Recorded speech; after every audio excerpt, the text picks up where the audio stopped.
Hi, my name's G.S.Johnston. I'm the writer of a couple of books, but today we have The Cast of the Hand and The Skin of Water. Firstly, I'd just like to thank the Sydney Mechanics School of Arts and the Thomas Keneally Centre for organising these very informative talks, which I've watched a few. They've been varied and really interesting to hear a lot of people talk about their work. The Sydney Mechanics School of Arts is the oldest lending library in Australia, which in itself is quite an awesome feat, really. My journey to be a writer was quite varied. I think as a child I was always much more entertained by my own imagination. I was quite sick as a child, so I spent a lot of time on my own, and I created puppets and subjected my family to shows which had narratives in them that I had written, but also things I'd adapted from other sources. But after puberty kicked in, I think creativity in a boy was particularly kind of frowned upon.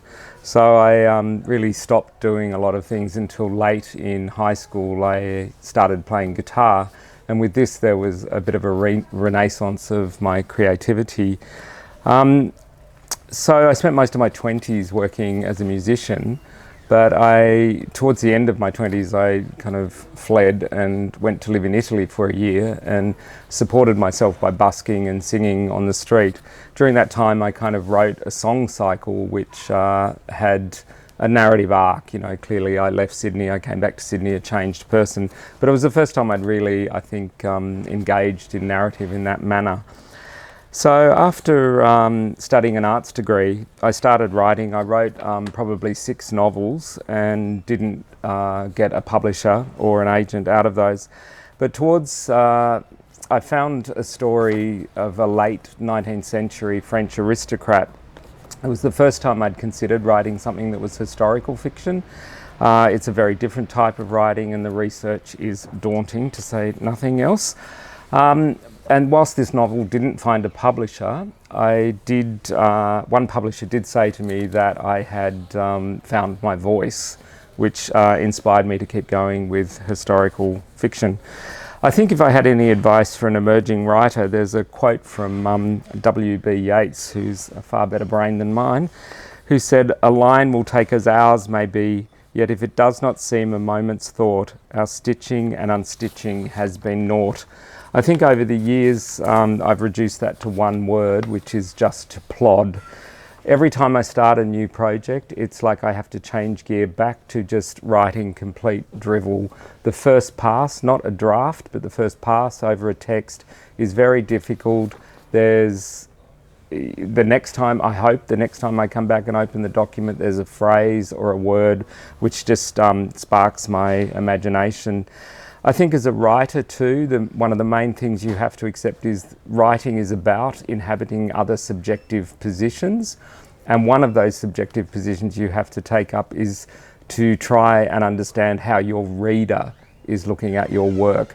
So when you gain criticism from people, you have to see the window that reader is looking at your work through and try and find the grains of truth that you can take away and adjust your reading with.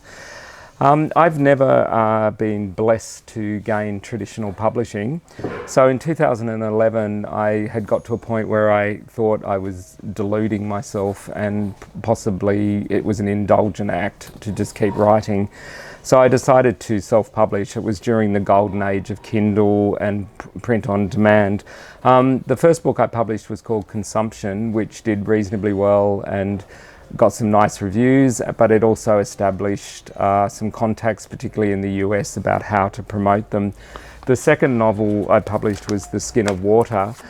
This novel was set in Hungary during the latter part of the Second World War. It started selling quite well and then just started to really roll. I did a lot of promotion, but it got to number 1 in Jewish fiction in the US, and also just got into the US Kindle Top 100. It was only there for a brief period, but it did get into the Top 100. The last novel I've published is The Cast of a Hand. This is a novel about a young man called Tropman who was accused of murdering a family in France in 1869. It had a long genesis, which started really even with hearing about the Clinton administration in 2000 finally sequencing the human genome. As the Tropman trial developed, there was a lot of argument that his hands, which were quite particular, his thumb came up to about here, they were very large hands. They actually argued that he'd been able to murder 2 people at the one time because his hands were so strong. So therefore the crimes happened in the allotted period. So it seemed there was a connection between the genetics of his hands and his behaviour, which I started exploring. As writers and readers, I think you just have to keep plodding. The Sydney Mechanics School of Art and the Thomas Keneally Centre is a great library to go to. It's a great honour for me to have my books will now be on their shelves with these other titles. I think also in terms of finding publication, it's a very difficult thing to do, but my advice on that is don't dream it, just get on the internet and work out how to do it. It's all out there, you can do it yourself. Thanks.